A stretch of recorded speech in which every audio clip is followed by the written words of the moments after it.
ஆஹா, தீபாவளி கொண்டாட்டம்னா சும்மாவா? சிறகடிக்க ஆசை குடும்பத்துல எல்லாரும் அண்ணாமலையோட சொந்த ஊருக்கு கிளம்பி போயிட்டாங்க. அங்கே போனதும் மீனாவுக்கும் முத்துக்கும் என்ன தோணிச்சோ, கோவிலுக்கு போயிருக்காங்க. அங்கேதான் ஒரு விபரீதம் காத்திருந்துச்சு. திடீர்னு ஒரு சாமியாடி அங்கே வந்தான். வந்தான் நேரா மீனாவை பார்த்து, இந்த ஊரை விட்டே போயிடுன்னு கத்தினான் பாருங்க. மீனாவுக்கு தலைகால் புரியல. அப்படியே மிரண்டு போய் நிக்கிறா. சரி, வீட்டுக்கு வந்தா சரியாயிடும்னு பார்த்தா, அங்கே எல்லாரும் பாட்டு பாடி ஆட்டம் போட்டு கொண்டாடிட்டு இருக்காங்க. ஆனா மீனாவுக்கு மட்டும் அந்த சாமியாடி சொன்னதுதான் மனசுல ஓடிட்டே இருக்கு. ஒரு மூலையில போய் சோகமா நின்னுட்டா. அப்போ என்ன நடந்ததுன்னு பார்க்கலாமா? ஒரு பக்கம் விஜயா, முத்து, ரோகிணி, மனோஜ், ரவி, ஸ்ருதின்னு எல்லாரும் டான்ஸ் ஆடி கொண்டாடிட்டு இருக்காங்க. மீனா மட்டும் தனியா சோகமா நிக்கிறத முத்துவோட பாட்டி பாத்துட்டாங்க.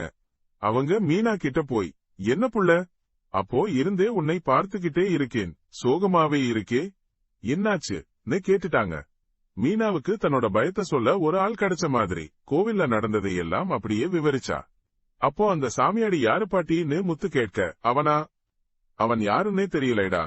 2 மாசத்துக்கு முன்னாடிதான் இந்த ஊருக்கே வந்தான். கோவிலிலேயேதான் இருப்பான். யாராவது சாப்பிட்டு கொடுத்தா கூட அவனுக்கு பிடிச்சிருந்தா தான் வாங்குவான்னு பாட்டி சொன்னாங்க. அதோட பாட்டி சும்மா விடல. அந்த சாமியாடிய பத்தி ஒரு பகீர் தகவலையும் சொன்னாங்க பாருங்க. அவன் என்ன சொன்னாலும் அது நடந்துடும்டான்னு சொல்லிட்டு ஒரு உதாரணத்தையும் சொன்னாங்க.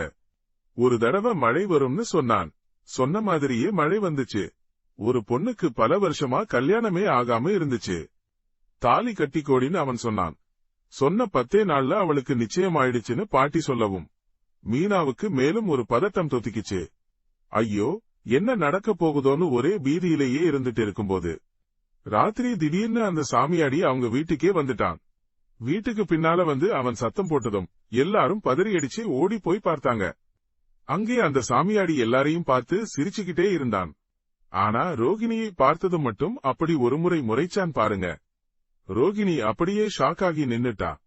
அதுக்கப்புறம் மீனாவை கைகாட்டி மறுபடியும் அதே வார்த்தையை, போயிடு, இந்த ஊரை விட்டே போயிடுன்னு சொல்லிட்டு அப்படியே அங்கிருந்து மாயமா மறைஞ்சு போயிட்டான். மீனாவுக்கு அப்போ இருந்த பயம் இப்போ 1000 மடங்கா அதிகமாயிடுச்சு. இன்னொரு பக்கம் பார்த்தா ரோகிணி அவங்க அப்பாவுக்கு திதி கொடுக்க ஏற்பாடு பண்ணியிருந்த கோவில் இருக்கிற ஊர்ல ஒரு சாவு விழுந்துருச்சாம். அதனால பக்கத்துல இருக்கிற வேற ஒரு கோவிலுக்கு வரச் சொல்லி லட்சுமி ரோகிணிக்கு போன் பண்ணியிருக்காங்க. அடுத்து என்ன ஆகுதுன்னு இனி வரும் எபிசோட்ல பார்க்கலாம். ட்ரெண்டிங் நண்பன் சேனலை சப்ஸ்கிரைப் பண்ணுங்க. இந்த வீடியோ பிடிச்சிருந்தா லைக் பண்ணுங்க, ஷேர் பண்ணுங்க. அடுத்த வீடியோல பார்ப்போம்.